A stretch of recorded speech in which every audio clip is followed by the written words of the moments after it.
ఈరోజు చరిత్ర తలుచుకుంటే బాధ, చేసిన కష్టం టోటల్గా వృధా అయ్యే పరిస్థితి వచ్చింది.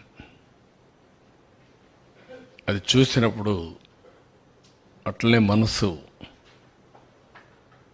ఏమాత్రం కూడా నిగ్రహం చేసుకోలేని పరిస్థితి వస్తుంది.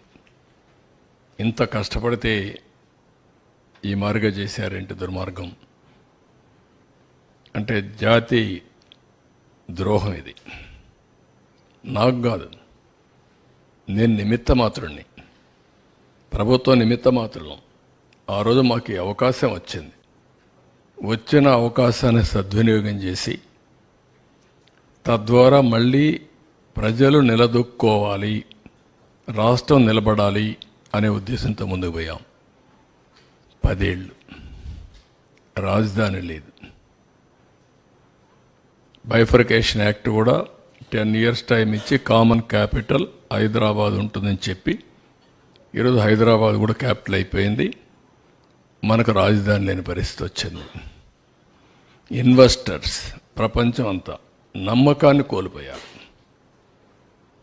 మేము కష్టపడచ్చు, కానీ పెట్టుబడి పెట్టడానికి సహకరించడానికి వచ్చే వ్యక్తులు రారు. ఇప్పుడు సింగపూర్ గవర్నమెంట్ వాళ్ళతో మాట్లాడాలి, వస్తారా రారా? అంత ఈజీగా రారు. వాళ్ళ అనుభవం వాళ్ళకు ఉంది. మన కోసం వాళ్ళు డబ్బులు పోగొట్టాల్సిన పని లేదు.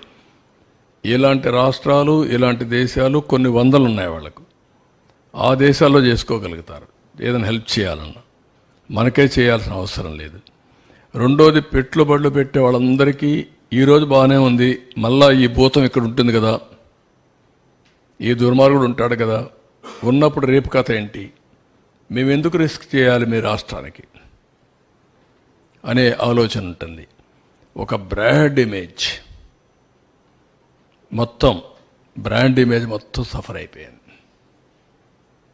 ఎవరిని అడిగినా ఇంకా కూడా ఆలోచిస్తాం, చేస్తాం, అన్నీ బాగానే ఉన్నాయి, మీ ట్రాక్ రికార్డు బాగుంది, మీ రాష్ట్రంలో మళ్ళా నమ్మకం ఏంటి మాకు, మీరు ఎట్లా అష్యూరెన్స్ ఇవ్వగలుగుతారు అని అడిగే పరిస్థితి వచ్చింది.